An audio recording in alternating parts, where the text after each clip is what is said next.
So we have now prayed to God. Now God, the giver of all gifts. Again, we are coming to now the liturgy of the Eucharist. So we are bringing our gifts. Okay? The gifts are being collected. So while the people are seated, some from among them begin to collect the gifts. In some other places, or process to bring their gifts. And it would have been better that way, because Jesus himself talks about it when you are bringing your gift to the altar. So bringing the gifts is a procession. You are coming to God. In other words, the greatest gift you offer to God is the gift of yourself. So you're bringing yourself to God. But today, logistically, sometimes it's not difficult. But again, for me, usually it's about we have to get out of here. We have to be out of here. So it's about time. Then we get out and do nothing. Okay? So here, whole lives are being collected. Okay? This is again, Father Jeremy helping us to explain this well. Whole lives are being collected now and represented in bread and wine. We also bring forward money, and we should not think of the collection of money at this point as a painful but necessary affair. I have to give money to the church. That's painful. One man contacted me and said, if the AC doesn't work next week, I'm not giving money to this church anymore. You're paying for the AC. That's not what it is. Money here, we have to understand it in this sense. Money is our work, unless if we stole it from someone.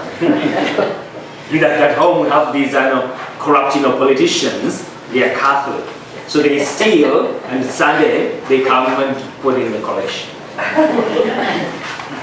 Money is our work. Money is hours of our lives.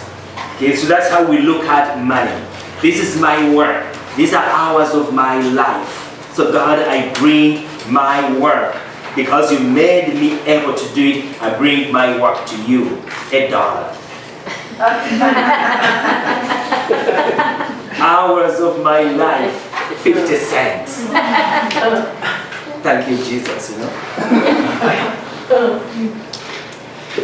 And now, the joke about money collection? It's a joke. At the end, at the judgment day, everything shows up before Peter. And then $1 bills come. Every $1 bill that comes, Peter says, get him, going. And then $5, going. $10, $20, little questioning, going. $50, they grill them, okay, going. $100, most of them don't make it. You know the reason why? They never came to church.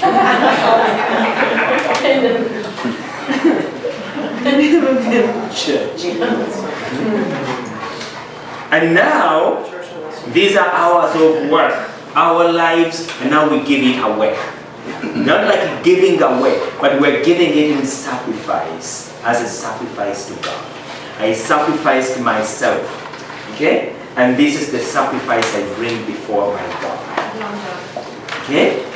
We sacrifice it for the work of the church, which in the end is the work of charity and evangelization. That is the purpose of the collection. Charity and evangelization. Whether it's going to pay for the bills, electricity, we are here now in the work of evangelization, and we need lights. Okay?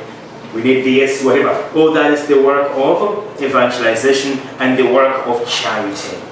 That's the purpose of that collection. Nothing else. Charity and evangelization. St. Justin already speaks of the collection of money at this point in the liturgy in the 2nd century.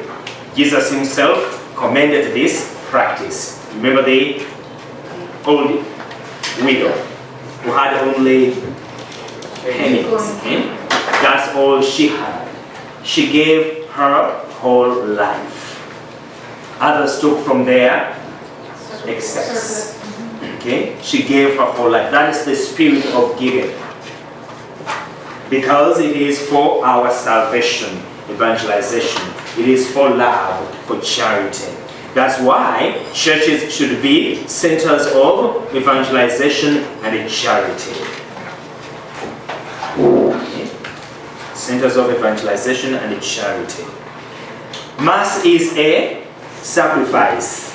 St. Paul gives us a clear distinction between the life of a Christian and that of an unbeliever.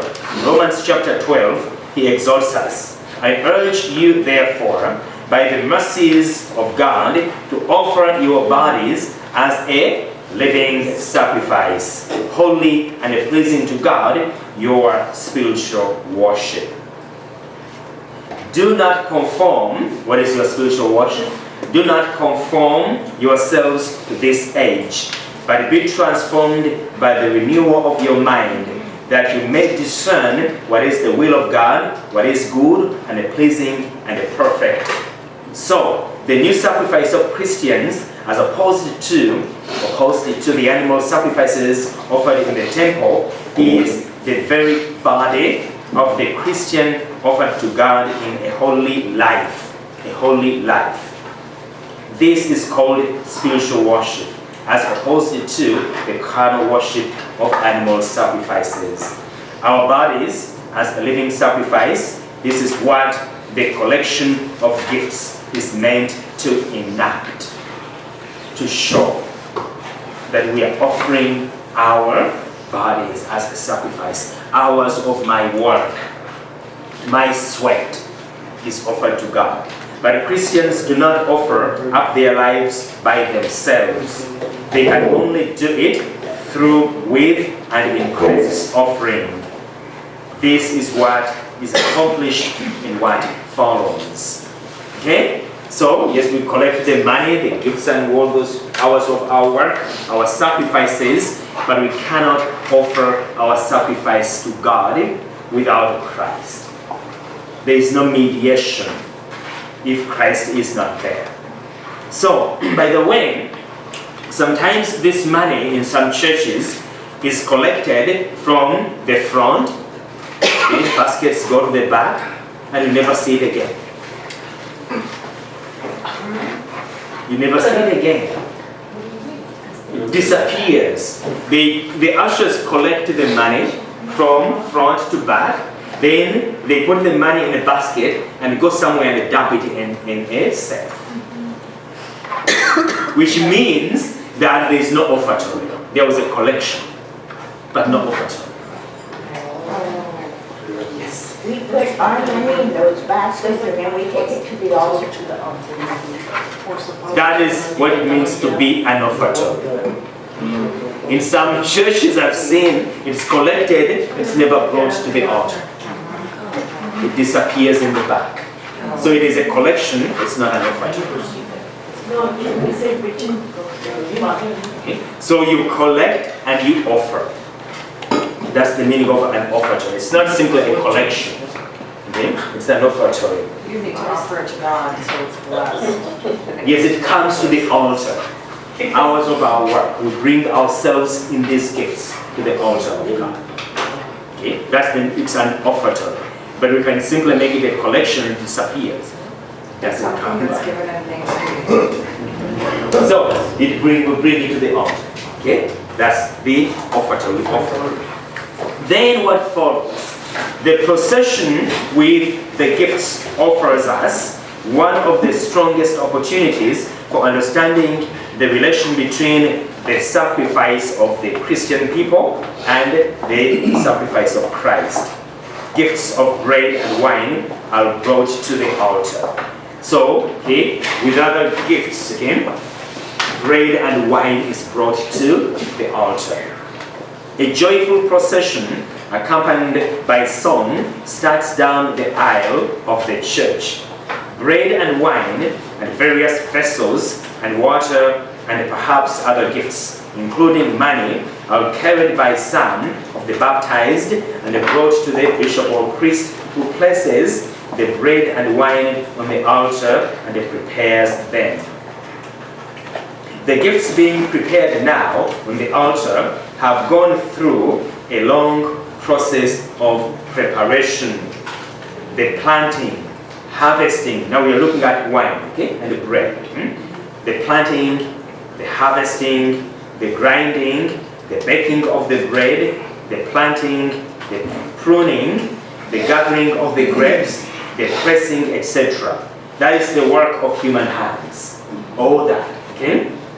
And the many people involved in the process. Just to think about it, in these wineries or grape or whatever farms, there are people who are not even Catholic, but they are the people who are producing altar wine. Okay? In these farms of wheat and whatever, there are people who even claim to be atheists. They produce the wheat, which becomes the proximate matter for the Eucharist. So all those people are involved in this process. They have no clue, but they are involved in this process. That's why this Mass is being offered for all of them, for the salvation of all. Okay? That's the idea here. Thus, it is that we call bread and wine the fruits of creation, the fruits of nature combined with human ingenuity. These are the products of the cooperation between the Creator and human beings, to whom He gave the mandate to subdue, to co-create with Him. Food is naturally meant to be shared. That's the nature of food. Although today we don't want to share. But the nature of food is to be shared. So you can't have like a birthday party for yourself. Okay? Again, these are extreme selfishness. I'm going to buy a gift for myself. Then it's not a gift if you are buying it for yourself. I'm going to treat myself. Food is naturally meant to be shared. It is an expression of communion. Food is both a substance needed to stay alive and a symbol needed to stay human. With food, we tell one another that we love one another, that we are dependent on one another, that we desire the other to live and be well. That's why we give them food. Bread is the fundamental end of the food spectrum, and wine is its festive end. Okay, Father Jeremy, page 64. Feasting is not bad. Gluttony is bad. But feasting is not bad. Because we are told in Isaiah that there will be that eternal feast, festivity, where there will be choicest foods and choicest wines and whatever. So, feasting is not bad. It is a good thing. But it can be abused to satisfy selfish ends. We recall the abuse at Corinth, which St. Paul addresses with a very powerful admonition. When you meet in one place, then, is it not to eat the Lord's Supper?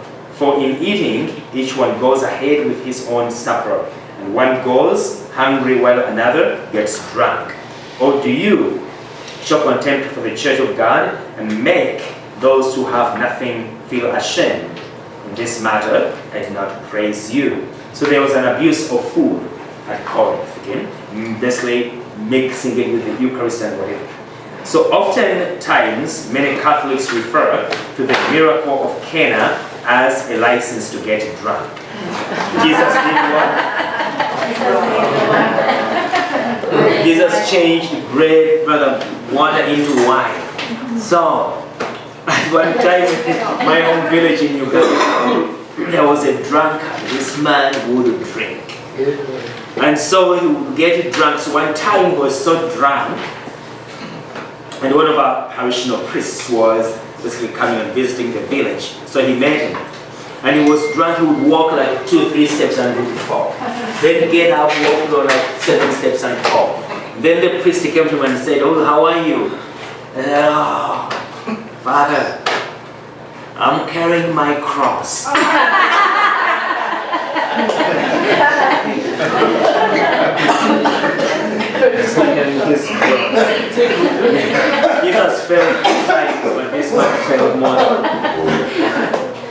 So that's the way we should use food and drink.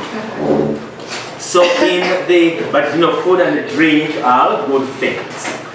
But every other gift, they can be abused. And in our societies today, there's so much abuse of food and drink. Okay? And nobody wants to talk about it because we don't want to offend anyone. When I first came here to the US, I went to the Suncoast buffet. And I looked at the buffet. I told the people I was with, I said, there has to be a unit in the police to just monitor the buffet people. People were eating and eating and eating. Someone taking 3-4 plates. And I was like, what is happening here? The abuse of food, okay, is very rampant. Okay? And it stems from materialistic attitude. Okay, so we shouldn't abuse food. Okay? That food is there doesn't mean that I have to eat it all. So, the natural gifts of bread and wine, okay? In the natural gifts of bread and wine, it is intended that we show and express love for one another. We show that we desire to live and be well. So even in the gifts themselves we bring, the symbolism there is very profound. That I wish the other to live because we are going by the mandate of Christ, by His love, by His invitation, we are going to share in the same banquet. So I desire the other to live, except that woman over there. She did me wrong. Okay? We do that in the same assembly, same church. Some of us can't even look at the person over there because we don't like them. But we are claiming that we are one, we are going to share bread with them, wine with them, because we desire that they be well and live. Really? Okay? So those contradictions in our faith must go. Okay? We show that we desire to live and be well, the other, to live and be well. Bread and wine aim at communion. Christ will transform them and make them say inconceivably more. Okay? On the natural level, they mean communion. But now is a deeper spiritual, salvific level of communion, whereby they are not going to just give life and willing and wish the other to live materially, but they are going to give life eternal. Life that does not end.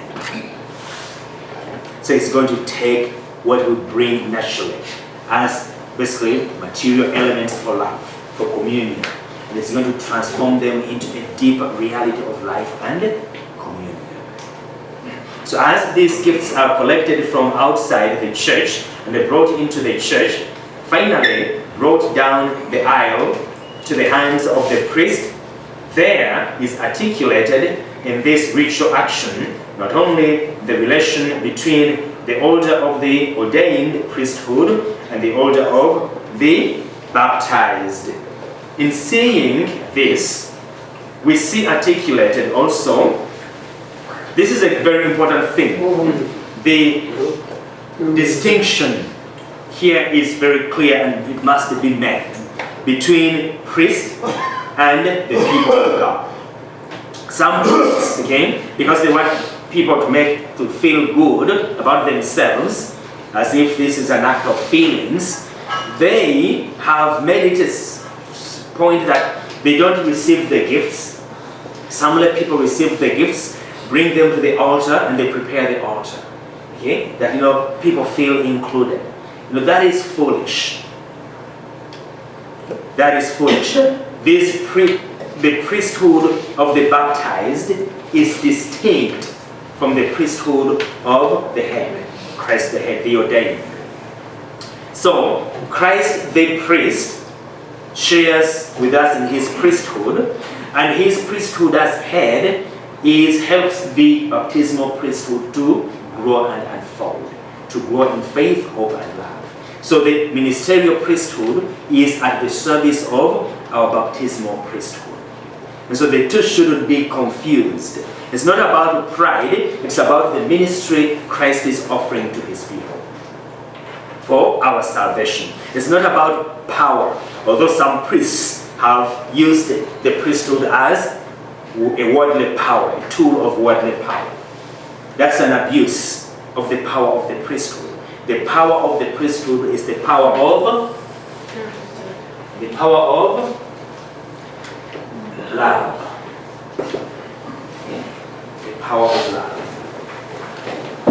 Okay, talking about this power of love, no, that will take us. It will derail us. Okay? But it's very important always to be aware of that. So the priesthood of the ordained is not the priesthood of the general priesthood of the baptized. Okay?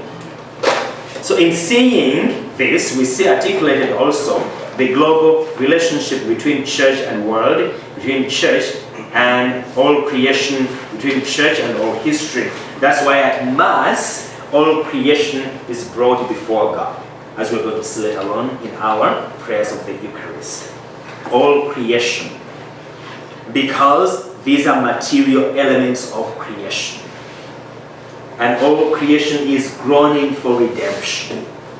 And this is the sacrifice which brings about redemption, the redemption of the whole world. So all creation is involved here, all history.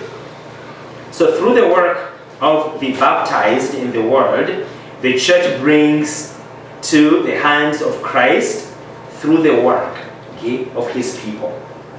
The church brings to the hands of Christ.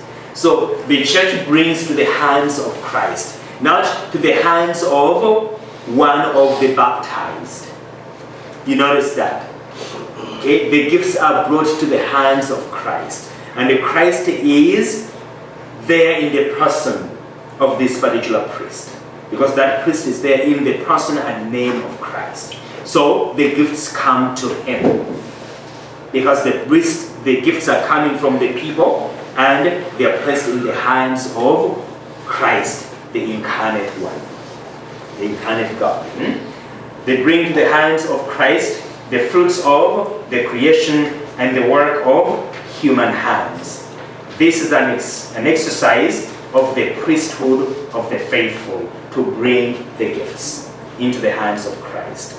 These gifts are an offering with which we would wish to give thanks to the Father for all that he has done for us in creating us and still more wonderfully in redeeming us. So by bringing these gifts, the faithful are exercising their priesthood. So you can ask, how are we priests? That's how you are priests.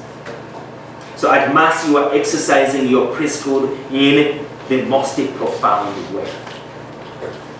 By bringing these gifts of creation, which are going to become the body and blood of Jesus, the work of your hands, bringing that work into the hands of Christ. Okay? That's who a baptized person is. So, but what offering could be made that would be worthy thanks to the Father? What can we give to God that is worthy of His majesty? Worthy thanks. Okay? The answer is none. So we have brought all we have, but it is insufficient. But this is all we have. Remember the incident of the 5,000 men. It's so funny. There were 1,000 men, not counting women and children. Women and children, they didn't count. Okay? Maybe men eat more than women and children. But there were so many. Then they had only a few loaves. And then, the apostles tell Jesus, there's a boy here. He has, whatever, and 2 fish. But what is this to so many? And Jesus said, well, let's get out of here.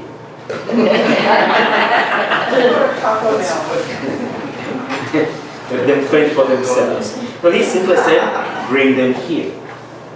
That is the trust we must have when we bring our insufficiency before God. He is going to transform it and make it sufficient. Okay, that is the trust we have.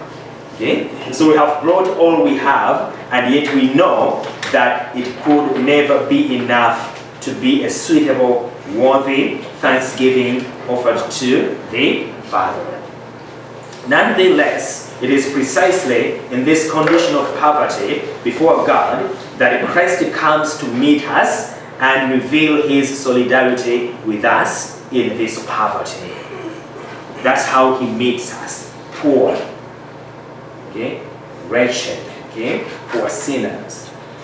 He will take our gifts into his hands, and he will transform them into his very body and blood, transform them into his paschal sacrifice that he is continually offering in heaven. He will do that. So the gifts and work of human hands will become the Word made flesh. Think about that. What we have done, who are we? What we have done by his help, putting that into his hands, is going to become body and blood, soul and divinity. Material elements. So because of that, we should never think of creation as evil. Material things are not evil because they can't be evil. God created them, and when he looked at them, he said, it is good. It is very good. Material things are not evil, and they cannot be evil. Why? Money doesn't have an intellect and will. So money cannot sin. Okay? It is me who can abuse money and I sin. So material things are not evil. If matter were evil, God wouldn't have taken from matter to declare matter to be his body and blood. By the mere fact that Jesus took bread and wine and transformed them into his body and blood shows us that whatever God's creation is good, God's creation is very good. It's our inordinate, crazy attachment to the goods of creation that make us evil. Things in themselves are not evil things. Things are just things. Okay? A Porsche car is not evil.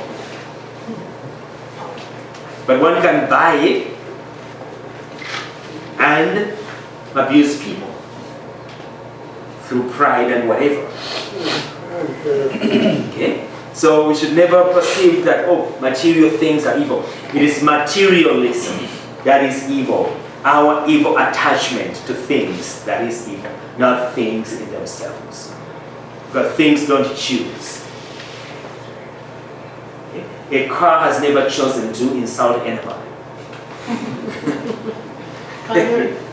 But one who has a car can choose to insult others, because I have one. Father, I have wondered all this year. They said that they ate bread and fish. How do they have the fish? Do they cook it? Do they The what? the fish that they give the people with the 5,000? Well, basically it says there in scripture back. Is that what they eat? I mean, that's what they That's what they ate. But the fish, how is it? Do they cook It was baked fish. They bake it. Which by miracle was multiplied. But Jesus, that's John chapter 6 from beginning. So Jesus, by performing that miracle, he wanted the people, he was preparing the people for the teaching on the Eucharist. What kind of fish was it? That fish, when you go to the Holy Land today, you go to the Sea of Galilee, and you eat that same fish. Is it because you got to train in sea bass? It's a little like maybe 2 tilapia, something like that. But it's still there this year. Okay, so the gifts and the work of human hands will become the Word made flesh. In this way, the whole of creation and the whole of history are rendered capable. The whole of creation in bread and wine, the whole of history is rendered capable by God, by the Lord, of something that would be impossible to them. They are rendered of being an acceptable offering to God the Father, of being the thanksgiving and adoration that Christ's very sacrifice on the cross was and is. This is how we too can offer up our lives to God, not by ourselves, which is impossible, but through Him, with Him, and in Him, that is, in His offering. So, He renders creation capable of what by its own is incapable. And He renders it capable. So, if this God is capable of rendering bread to become the body, wine to become His blood, why would I doubt that He has the capacity to transform me into a saint, however sinful I am? So that's the belief I bring with me in this Eucharist. We'll see in the Eucharistic prayers, after basically invoking the Spirit to come upon the gifts, and after they are transformed into body and blood, we also, who are going to partake of this gift, pray for our own transformation, that we may become vessels worthy of God, living temples of God. So, in other words, to become new wineskins. Okay, to hold the new wine. Not remain an old wineskin whereby the wine comes in and I burst, and I hold it nothing. So in bringing these gifts of bread and wine, we bring our lives with all our efforts to produce and to be together in love, with all our desire and our willingness to share, with all our desire and willingness to share. To share what? To share love. To share love. Our willingness to share, okay? With all, so we place them in the hands of Christ by placing them in the hands of the priest. Okay? So, I think we should explain this love. We'll look at the prayer of presentation next week. Next week, we don't have morning class, but we have evening class. It's All Saints Day. Next Thursday. Okay? But we'll have evening class. No morning class. Okay? So, this love is very important.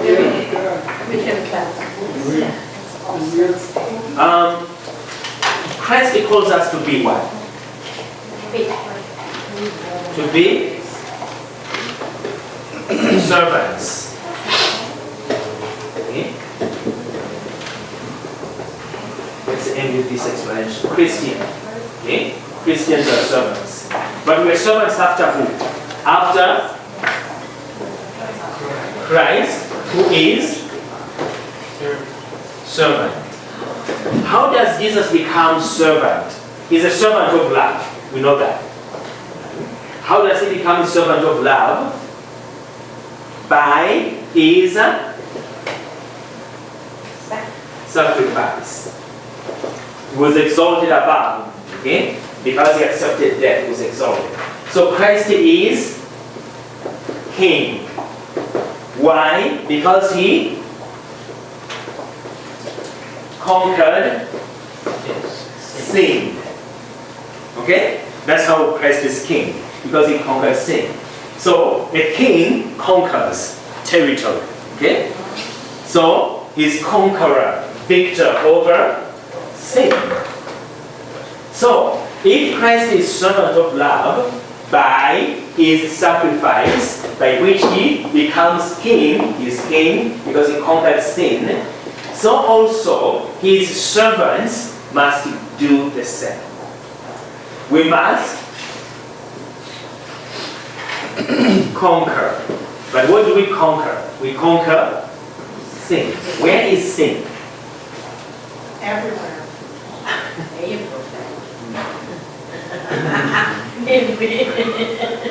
One of the saints, I can't remember Saint who, remember? He explained this so well, that the kingdom, if we are going to become servants of love, we must conquer sin. So in order to be a servant, one must be a king. You can't be a servant of Christ if we are not a king.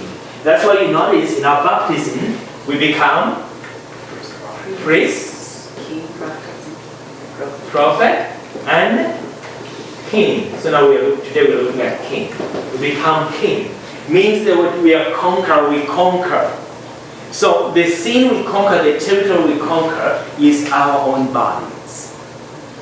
We saw that in Romans 12. That is the battle.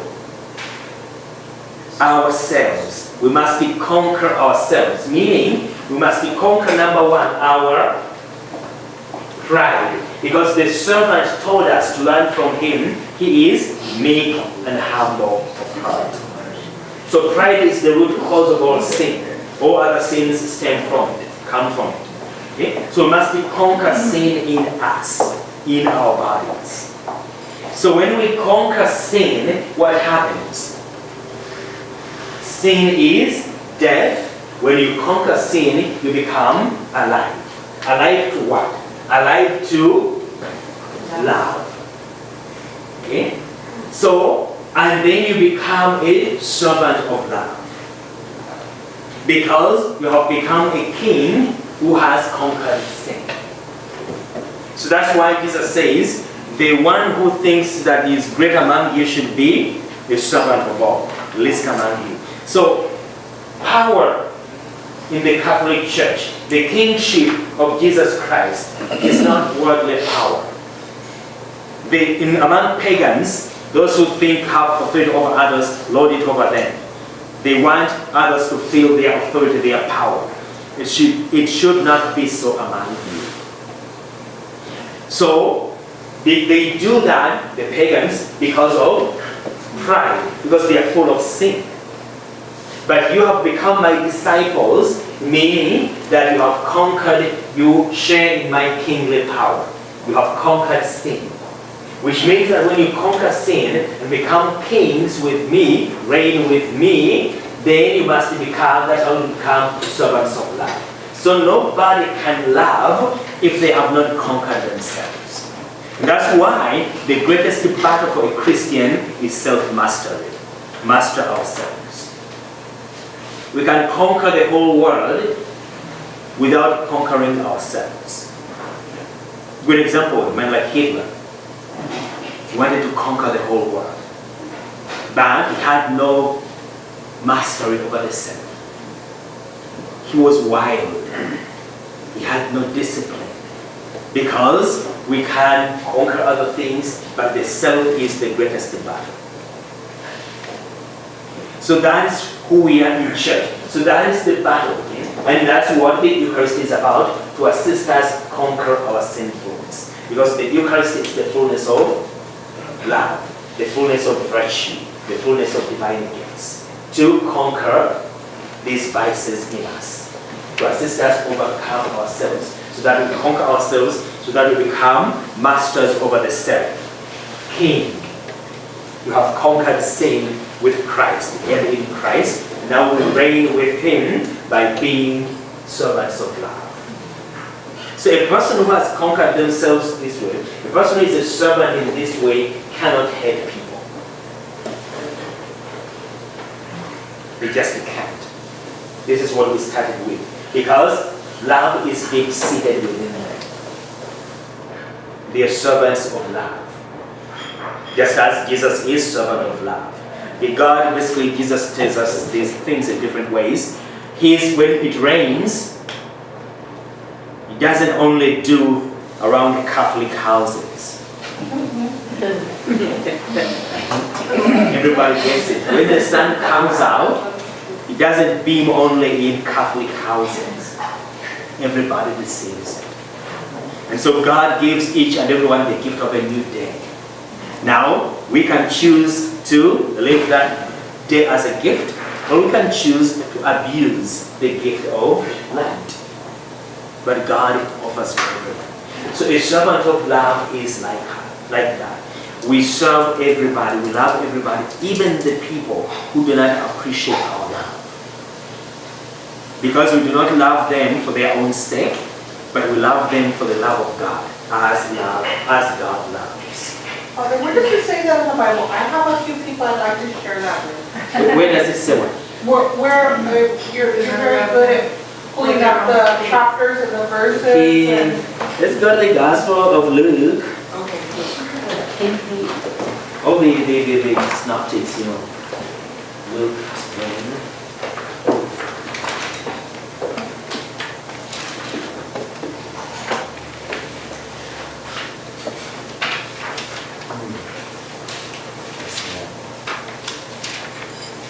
Okay.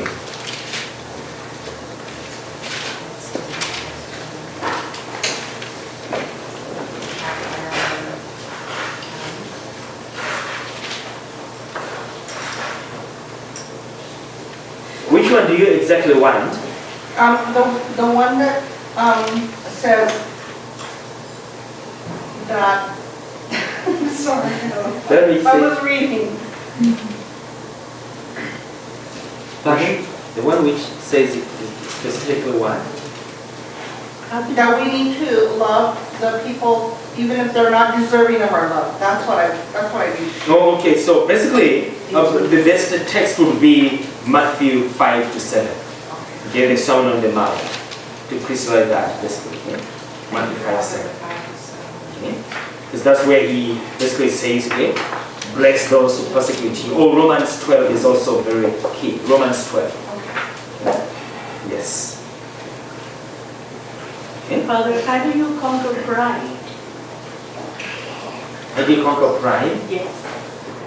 By asking for the gift of humility and actually practicing it. How? Actually. Maria. I have a problem with this family. No, listen to me. Listen to me. No, first listen to me. Maria. No, first listen to me. Maria. I don't like you. How did that make you feel? I'm trying to find out what I did to you that why you don't like me. So this way of getting what I'm getting at.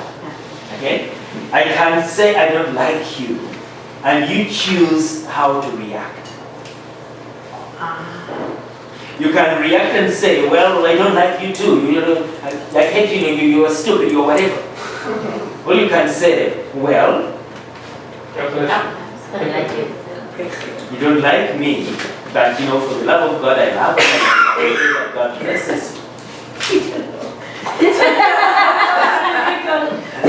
So that's how either we choose to grow in vice, or that's how we choose to grow in virtue. The opportunity is made available by divine providence to assist me to grow in holiness. And the choice is mine how I react to that moment of grace. Either to grow in patience or to grow in anger.